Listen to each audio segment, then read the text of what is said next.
Hi there, Garrett here at the Music Zoo today to talk about an exclusive run of guitars that we've been running for approximately 10 years now with the Fender Custom Shop, the ZF Strat and Telecaster.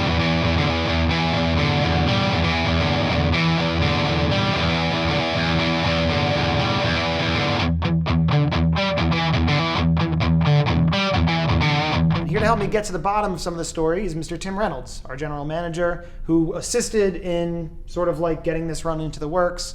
So what they are is it's a team-built run of Strats and Teles, like I had mentioned, with the Floyd Rose bridge, and the Z stands for Zoo and the F stands for Floyd.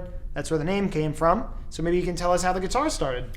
Sure, yeah. So, back in the day, no one was really ordering custom shop Fender guitars with Floyd Roses on them.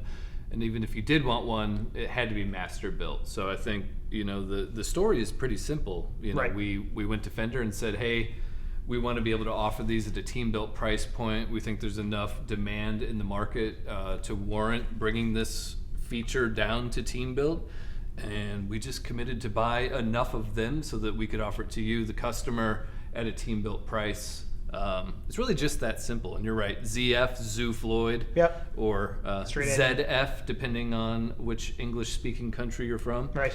But really, it's a simple idea. Put a Floyd Rose on a Fender guitar, right, and make it a hot rod Strat or a hot rod Tele, just like folks were doing in the 80s.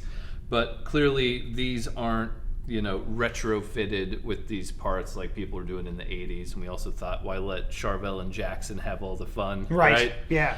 So, the original model was an HSS Strat, just like you have here, top mount Floyd Rose. Right. No recess. No recess on the original run. A lot of the original ones had a S1 switch so that you could coil tap the bridge humbucker as well. So if you just wanted normal Strat sound across the board, you could achieve that. The Telecaster, we actually went ahead and left the bridge single coil in there, and we did a neck humbucker on purpose. We haven't actually done an HH yet that I'm aware of. I don't think so, no. We should be doing that. But you could be the first to order it. You could, yeah. You could certainly order that. The reason we went ahead and left the single coil on this guitar is we actually wanted folks to be able to get, just normal Tele bridge twang out of the instrument. The humbucker in the neck is something you see quite often. And so sort of the retrofit people were doing. Exactly, yeah. We actually sold a number of these to folks in Nashville who want, maybe the look and tone. They want to be able to play their normal Tele stuff in the background, but when it comes time to solo, throw it onto the humbucker and shred away, right? So we know a lot of folks in the country scene are closet shredders. Right, exactly, yeah. Plenty of searing leads over country tunes we've heard as well in the past. So that was the initial vibe behind these. So in general, once the initial launch came out, we started to get a touch more creative. Fender was nice enough to start, broadening the horizons for us a little bit. So we've been able to do things like HS configuration, no middle pickup.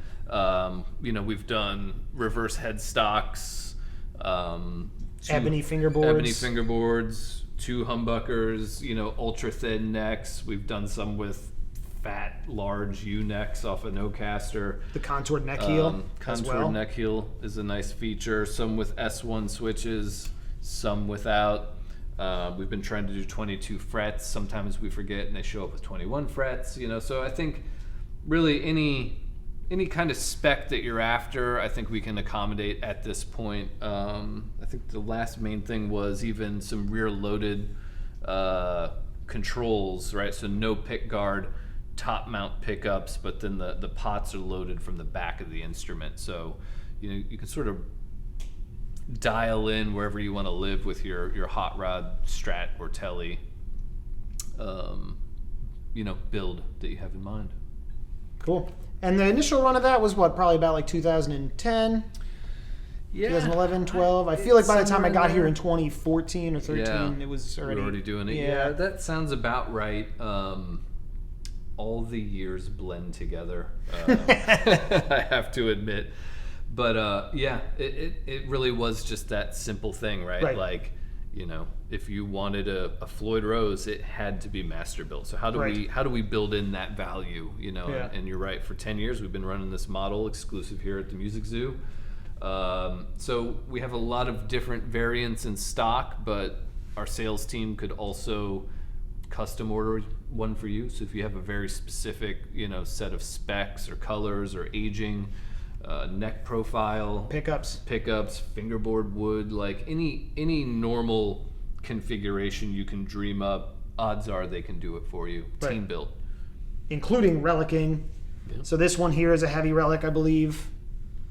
Then we have a couple of journeyman relic guitars behind us that we'll show off. And then the NOS package as well, obviously, is available. Yeah, all the custom colors. This one too, even, you know, there's no lacquer on the neck at all. There is on the headstock, but the whole face and back of the neck are actually more of an oiled relic type of feel. So if you ever had like an old Charvel that was originally an oil finish neck, And it's worn in. and it's worn in, yeah, they can do that for you as well. Yep. Roasted necks, I feel like we've done also. Figured maple, so flame maple, bird's eye, stuff like that. Yeah.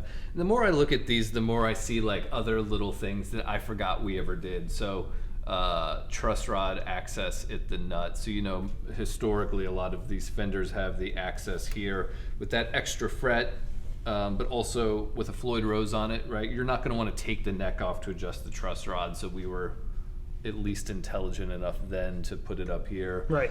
You know, we order them with strap locks built in. Most of them we leave the back plate off here, leave this exposed. Right, no drilled holes. No drilled holes, yeah. And I think you'd mentioned the contoured neck heel on some of these as well. Yeah. Just that's all really nice little touch. like, you know, player-friendly features that I think sometimes you overlook when you sit down and start speccing it out. You know, it's easy to be like, put a Floyd on it. And Right. you're like, oh, wait. The radius I can't- needs to be 12 inches, yeah, right? 12 for inches, the bridge, right? Right. You want to match this, you know, you want it to rip, so. Yeah, giant frets as well.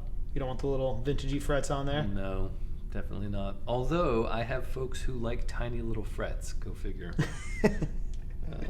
So yeah, that's really it. It's a simple idea, and I think the biggest thing was just, you know, the Music Zoo committing to buy into the program to get Fender to say yes, so we could offer these at Teambuilt prices. Yep. And over the course of the years, we must have sold a couple hundred of these, right? Probably, yeah. Give or take, yeah. So it's probably been one of our most successful exclusive runs between this and the No Neck, both with the Fender Custom Shop, both at the Teambuilt level. We're going to play through these a little bit to show them off for you. I don't feel like I'm qualified to do that. I don't know about you. Someone will play them in a Someone moment. will play them, yeah. But yeah, check them out on the website, themusiczoo.com. Make sure to subscribe to our YouTube channel and follow us on our socials at The Music Zoo. Thanks for watching.